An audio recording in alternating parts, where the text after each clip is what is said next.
Welcome to my YouTube channel. आज इस video lecture में हम लोग ECS की लैब परफॉर्म करेंगे, जिसका मैंने लास्ट लेक्चर अपलोड किया था। मैं अपने AWS कंसोल में लॉगिन हो गया हूँ और इस समय मैं मुंबई रीजन में हूँ। ECS बनाने के लिए आपको सर्च करना होगा, ECS कंटेनर डिप्लॉय करने के लिए आपको सर्च करना होगा ECS। तो इलास्टिक कंटेनर सर्विस आपको ऑप्शन दिखेगा, इसमें जाना है आपको। पहले आप रीजन सेलेक्ट कर लीजिए कि किस रीजन में आपको क्रिएट करना है। तो मुझे अपना अकाउंट लॉगिन करना होगा, तो मैं लॉगिन कर लेता हूँ। तो देखिए मैंने अपना AWS अकाउंट लॉगिन कर लिया और इस समय मैं मुंबई रीजन में हूँ। देखिए ECS सर्विस खुल गई, इलास्टिक कंटेनर सर्विस। ठीक है, तो यहाँ पे देखिए आपको क्या करना है, सबसे पहले क्लस्टर बनाना होगा। ठीक है, इसमें ECR भी होता है, वो मैं आगे बताऊँगा ECR क्या होता है। ठीक है, लेकिन अभी ECS में जाना है और इसके लिए क्लस्टर बनाना है आपको।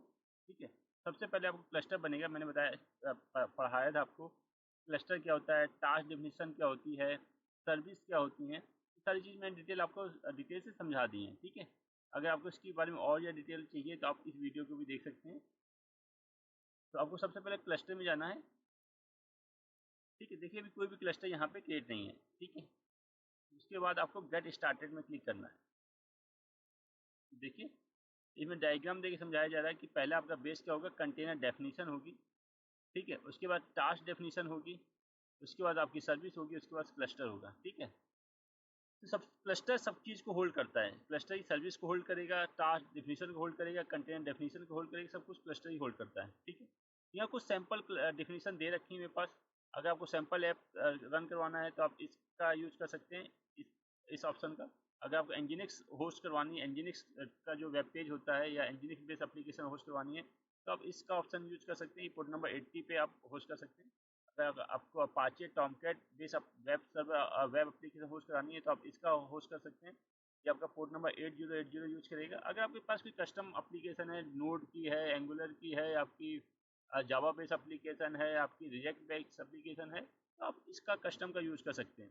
तो फिलहाल मैं सैम्पल ऐप लेके चलता हूँ। तो मैंने सैम्पल ऐप ले लिया। तो सैम्पल ऐप में देखिए इमेज ले लेगा HTTPD 2.4। ये इमेज कहाँ से उठा रहा है, डॉकर हब से उठा रहा है। कहाँ से उठा रहा है, डॉकर हब से उठा रहा है। ये डॉकर हब क्या होता है मैं आपको आगे बताऊंगा। मैं एक बार दिखा देता हूँ अच्छा इमेज डॉकर हब क्या होता है। तो अगर आप डॉकर हब ओपन करते हैं और यहाँ पे ये डॉकर hub.docker.com ओपन हो जाएगा और यहाँ पे जितने भी लैंग्वेजेस हैं उनकी बेसिक वर्स यहाँ पे मिलेंगी आपको। ठीक है, आप यहाँ पे सर्च कर सकते हैं HTTPD। ठीक है, ये देखिए HTTPD की इमेज यहाँ पे आ गई है आपकी। ये देखिए HTTPD की इमेज आ गई है। तो 1 बिलियन लोगों ने इसको डाउनलोड कर रखा है, इस इमेज को डाउनलोड कर रखा है। आप देखिए इसके टैग देखिए, ये देखिए टैग है। ठीक है, जो यहाँ पे टैग कौन सा यूज हो रहा है, 2.4। ये टैग यहाँ पे यूज हो रहा है। यहाँ पे टैग में जा सकते हैं आप।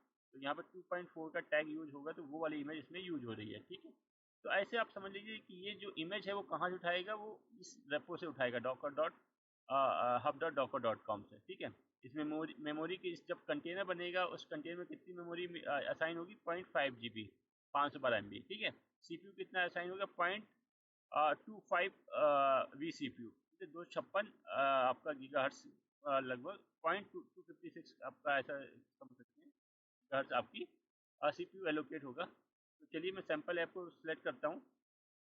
ठीक है, अब देखिए यहाँ पे आते हैं। तो मैंने जो लॉन्च टाइप है फारगेट बेस्ड लॉन्च टाइप लेना चाहता हूँ। ठीक है, नेटवर्क मोड AWS VPC है। इसमें टास्क एग्जीक्यूशन रोल नया क्रिएट होगा। टास्क एग्जीक्यूशन रोल क्या होगा, क्रिएट न्यू, नया क्रिएट होगा। टास्क डेफिनेशन नेम किस नाम से टास्क डेफिनेशन क्रिएट होगी, फर्स्ट रन टास्क डेफिनेशन नाम से एक टास्क डेफिनेशन क्रिएट हो जाएगी। ठीक है, चलिए इसके बाद आपको कुछ नहीं करना है, सिर्फ नेक्स्ट करना है। ठीक है, सर्विस का नेम क्या होगा, सैम्पल ऐप सर्विस होगी इसका नाम। अगर आपको इसको चेंज करना है तो आप एडिट में जाके चेंज भी कर सकते हैं। नंबर डिजायर टास्क कितने चाहते हैं आप, एक। मैं यहाँ पे एडिट में जाता हूँ और देखिए नंबर डिजायर टास्क को मैं एक से क्या कर देता हूँ, 2 कर देता हूँ। ठीक है, और इसको सेव कर देता हूँ। ठीक है, तो आपका जो कंटेनर एप्लीकेशन जब डिप्लॉय होगा उसको आप लोड बैलेंसर के थ्रू भी एक्सपोज करा सकते हो एक्सटर्नल वर्ल्ड के लिए। अगर आपको लोड बैलेंसर के थ्रू एक्सेस कराना है तो आप यहाँ पे क्लिक कर दीजिए, तो लोड बैलेंसर भी क्रिएट होगा साथ ही साथ। लेकिन मैं अभी फिलहाल लोड बैलेंसर के थ्रू अपनी एप्लीकेशन को एक्सपोज नहीं कराना चाहता हूँ, इसलिए मैंने नन कर दिया है। अगर आपको लोड बैलेंसर भी क्रिएट करना है और आप चाहते हैं कि जो आपकी कंटेनर बेस एप्लीकेशन क्रिएट होगी ECS में वो लोड बैलेंसर के थ्रू एक्सेस हो, तो यहाँ पे क्लिक कर दीजिएगा और देखिए लोड बैलेंसर के लिए यहाँ पे पोर्ट नंबर 80 और प्रोटोकॉल HTTP कॉन्फ़िगर हो रहा है, ठीक है। लेकिन यहाँ पे मैं नन कर दे रहा हूँ। उसके बाद नेक्स्ट करना है आपको। जो क्लस्टर नेम होगा उसका नाम डिफ़ॉल्ट होगा, उसको आप डिफ़ॉल्ट की मैं नाम कर देता हूँ माई पर्सनल ऐप, ठीक है, my personal app cluster.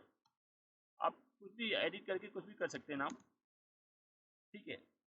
VPC ID और सबनेट ऑटोमेटिक न्यू क्रिएट होंगी, ऑटोमेटिकली क्रिएट न्यू, ठीक है। उसके बाद आपको नेक्स्ट करना है।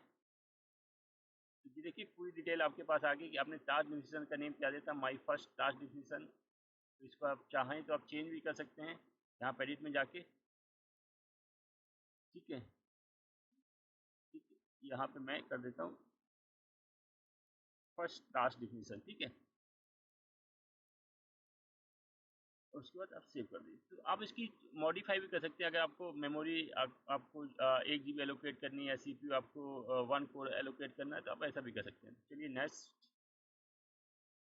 नेक्स्ट और ये सारी डिटेल आ गई है आपके पास। उसके बाद आपने नेक्स्ट किया और उसके बाद यहाँ पे क्रिएट कर दीजिए। तो देखिए क्या क्रिएट हो रहा है, पहले क्लस्टर क्रिएट हो रहा है आपकी ECS क्रिएशन के लिए। क्या हो रहा है, पहले क्लस्टर, फिर टास्क डिफिनीशन, फिर सर्विस, ठीक है। यहाँ पे लॉग ग्रुप क्रिएट होगा, ठीक है। लॉग ग्रुप का नाम ये होगा। क्लाउड फॉर्मेशन स्टैक के थ्रू ये क्रिएट होंगे। VPC क्रिएट हो रहा है क्लाउड फॉर्मेशन स्टैक के थ्रू, VPC सबनेट और सिक्योरिटी ग्रुप, ये 3 चीज़ आपकी एडिशनल क्रिएट हो रही है। तो ये डिफ़ॉल्ट VPC में क्रिएट नहीं होंगे, ये एडिशनल एक VPC बनाएंगे उसमें क्रिएट होंगे। तो चलिए मैं देखता भी जाता हूँ साथ ही साथ, ठीक है। मैं इसका डुप्लीकेट एक कर लेता हूँ ओपन,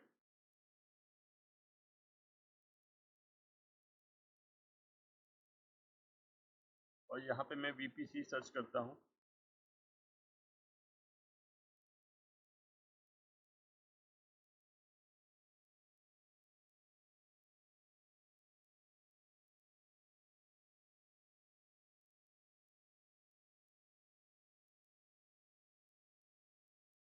देखिए यहाँ पे 2 VPC हैं, एक डिफ़ॉल्ट VPC है और एक VPC अभी ECS के थ्रू क्रिएट हुई है, ठीक है।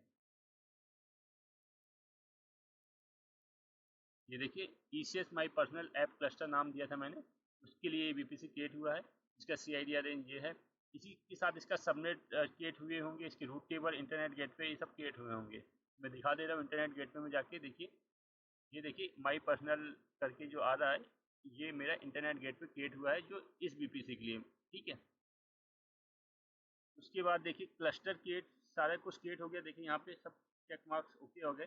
तो मैं एक एक करके दिखा देता हूँ कि क्लस्टर, टास्क डिफिनीशन और सर्विस और लॉग ग्रुप, ये तीनों चीज़ क्रिएट हुई होंगी। तो एक ये देखिए लॉग ग्रुप क्रिएट हुआ होगा, इसमें जाके आप यहाँ पे एडिट ओपन कर सकते हैं। तो ये इस नाम का ECS फर्स्ट टास्क डिफिनीशन नाम के एक लॉग ग्रुप ओपन हुआ होगा। तो इसके ECS के जितने भी लॉग होंगे, एक्सेस लॉग या एरर लॉग, वो सब इसी लॉग ग्रुप के अंदर जाके आप मॉनिटर कर सकते हैं उनको।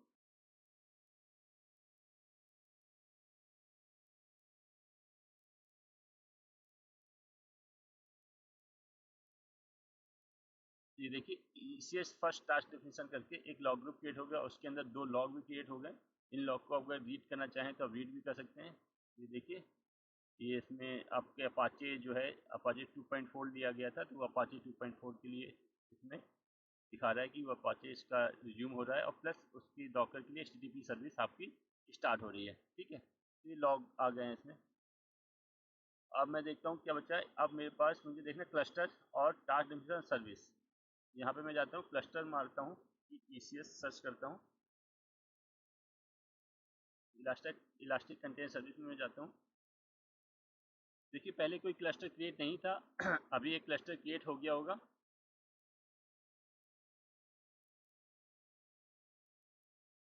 देखिए my personal app cluster create हो गया, उसके अंदर एक सर्विस रन कर रही है। उस सर्विस के अंदर रनिंग टास्क कितने हैं, 2, क्योंकि मैंने 2 टास्क दिए थे, आपको याद होगा। देखिए इसके अंदर मैं जाता हूँ, तो क्लस्टर के अंदर मेरी एक सर्विस रन कर रही, सर्विस का नेम है sample dash app dash service, और इसके अंदर रेप्लिका कितने हैं, 2, रनिंग टास्क कितने हैं, 2, डिजायर टास्क 2 है। डिजायर में 2 नंबर ऑफ टास्क कितने दिए थे, 2 दिए थे, और रनिंग टास्क भी 2 हैं आपके, ठीक है। तो ये है इसके टास्क डेफिनेशन का, ये है इस टास्क डेफिनेशन को भी मैं ओपन कर लेता हूँ। ठीक है, तो यहाँ पे भी जाके आप देख सकते हैं टास्क कितने टास्क रन कर रहे हैं। यहाँ से भी आप ओपन कर सकते हैं टास्क, 2 टास्क रन कर रहे हैं। ठीक है, और यहाँ पे इसकी मैट्रिक दे सकते हैं। चलिए इसमें मैं जाता हूँ सर्विस के अंदर, और सर्विस के बारे में और या डिटेल चाहिए तो आप यहाँ पे क्लिक कर सकते हैं सर्विस के बारे में। तो देखिए सर्विस आपकी जो है फारगेट बेस्ड लॉन्च टाइप है आपका, सर्विस टाइप रेप्लिका है। इसका टास्क डेफिनेशन का ये है name, first task definition 1, cluster का नेम ये है, स्टेटस एक्टिव है, डिजायर अकाउंट आपने 2 दिए थे, रनिंग अकाउंट भी 2 हैं। ठीक है, अलाउ वीपीसी, इस वीपीसी में क्रिएट हुआ है जो आपने यहाँ पे सर्च किया था, उसके अंदर 2 सबनेट के अंदर ये मेरे ईसीएस क्रिएट हुआ है। सिक्योरिटी ग्रुप ये क्रिएट हुआ है, और सिक्योरिटी ग्रुप भी अगर चाहें तो आप चेक कर सकते हैं कि क्या परमिशन अलाउ की गई और auto assign public IP enable है। मीन्स इस ईसीएस को जो भी टास्क हैं उनको पब्लिक आईपी भी एलोकेट किए हुए होंगे। सिक्योरिटी ग्रुप आप चेक कर सकते हैं कि सिक्योरिटी ग्रुप में क्या रूल ऑटोमेटिक क्रिएट हुए हैं। तो सिक्योरिटी ग्रुप में देखिए HTTP protocol all IPv4 public IP के लिए अलाउ है। ठीक है, और उसके बाद ये देखिए टास्क डेफिनेशन ओपन हुआ है। टास्क डेफिनेशन में देखिए इसका नाम ये है, रूल नन है, नेटवर्क मोड AWS VPC है, टास्क एग्जीक्यूशन रोल, ये देखिए टास्क एग्जीक्यूशन रोल क्रिएट हुआ है। इसको आप चेक कर सकते हैं इसमें क्या पॉलिसी दी गई है। और उसके बाद आप देख लीजिए मेमोरी आपकी 512 है, CPU आपकी 256 है, जो आपने दिया था वो सारे आपको इसमें है। ठीक है, और जो आपने कंटेनर के लिए दिया था कि कंटेनर में इसका नाम क्या हो, सैम्पल ऐप, इमेज कौन सी यूज़ करें, HTTPD डॉकर हब से इमेज उठाएगा, उसका टैग वर्जन क्या होगा, 2.4 हो गया। ये देखिए सारी डिटेल आपको मिल रही है। IAM रोल भी एक बार आप क्रॉस चेक कर लेते हैं कि IAM रोल में क्या परमिशन दिया हुआ है।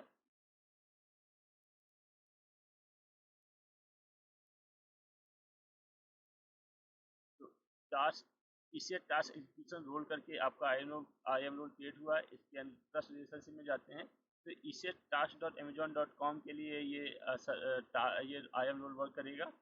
और परमिशन में जाते हैं तो देखिए अमेजोन इसे टास्क एग्जीक्यूशन रोल पॉलिसी इसको लोकेट हुआ है, और ये सारे उसके अंदर परमिशन है। डिफ़ॉल्ट ये रूल बना हुआ है, इसके अंदर ये सारी परमिशन है। ECR के लिए आपकी परमिशन है, एक्शन अलाउ है कि ECR से इमेज डाउनलोड कर ले, और लॉग ग्रुप के लिए लॉग क्रिएट कर ले, ये परमिशन इसमें एलोकेट की गई हैं। चलिए अब देखिए इस सर्विस को अगर मुझे एक्सेस करना है, ठीक है, तो कैसे करेंगे। या तो आप लोड बैलेंसर के थ्रू एक्सेस कर सकते हो, जो एक मेथड है, या तो इसमें पब्लिक आईपी असाइन हुआ है, उस पब्लिक आईपी के थ्रू भी आप एक्सेस कर सकते हैं। तो देखिए मैं सर्विस में जाता हूँ, मैं देखिए फिर से आता हूँ क्लस्टर के अंदर सर्विस, सर्विस मेरी ओपन हुई। इसके अंदर सर्विस में आप जाएंगे आप, ठीक है, यहाँ पे टास्क करके ऑप्शन आएगा। तो 2 टास्क रन कर रहे हैं, मीन्स आपने नंबर ऑफ कंटेनर 2 दिए हैं, तो मीन्स 2 कंटेनर रन कर रहे हैं, दोनों कंटेनर के अलग अलग टास्क हैं ये। तो किसी भी एक कंटेनर में क्लिक कर दीजिए। देखिए इसका पब्लिक आईपी आ गया, इस पब्लिक आईपी को कॉपी करिए, और इस पब्लिक आईपी के बिहाफ में आप अपनी एप्लीकेशन को एक्सेस कर सकते हैं। यहाँ पे जाके उस पब्लिक आईपी को हिट मारिए। देखिए Amazon ECS sample app, congratulations your application now running on a container in Amazon ECS। देखिए वेब पेज मेरा एक्सेस हो रहा है। तो कितना इजी वे है हो गया है कि आप अपनी एप्लीकेशन को फारगेट में लॉन्च कर सकते हैं। और अगर मैं देखूं कि EC2 क्या EC2 कोई क्रिएट हुआ है, तो उसको भी मैं चेक कर सकता हूं कि EC2 कोई क्रिएट नहीं हुआ होगा।